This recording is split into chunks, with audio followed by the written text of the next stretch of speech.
ভাবি আমাদের পছন্দের জিনিসগুলো কোনো দিন আমাদের থেকে হারিয়ে যাবে না। কিন্তু তুমি যে জুতোটা পরছো সেটা আজকে তোমার পছন্দের, কালকে হয়তো ওটা ছিঁড়ে যেতে পারে।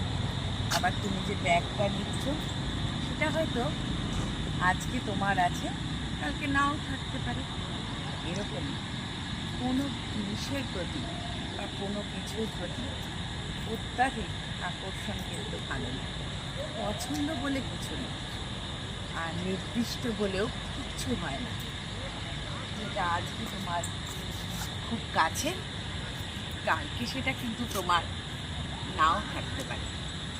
তার জন্য আগে থেকে নিজেকে সবসময় প্রস্তুত করে রাখো, যাতে কোনো দুঃখ, কোনো আঘাত তোমাকে স্পর্শ করতে না পারে। আর যদি সেই পছন্দের জিনিসগুলো তোমার কাছ থেকে চলে যায় বা হারিয়ে যায়, তুমি কিন্তু তার জন্য ভেঙে পড়ো। জানবে যেটা তোমার নয় সেটা তোমার হাজার পছন্দের হলেও তোমার কাছে কিন্তু কোনোদিন থাকবে না। আর যেটা তোমার পছন্দের নয় কিন্তু সেটা যদি তোমার ভাগ্যে থাকে, সেটা কিন্তু তোমার কাছেই থেকে যাবে। বুঝতে পারলে?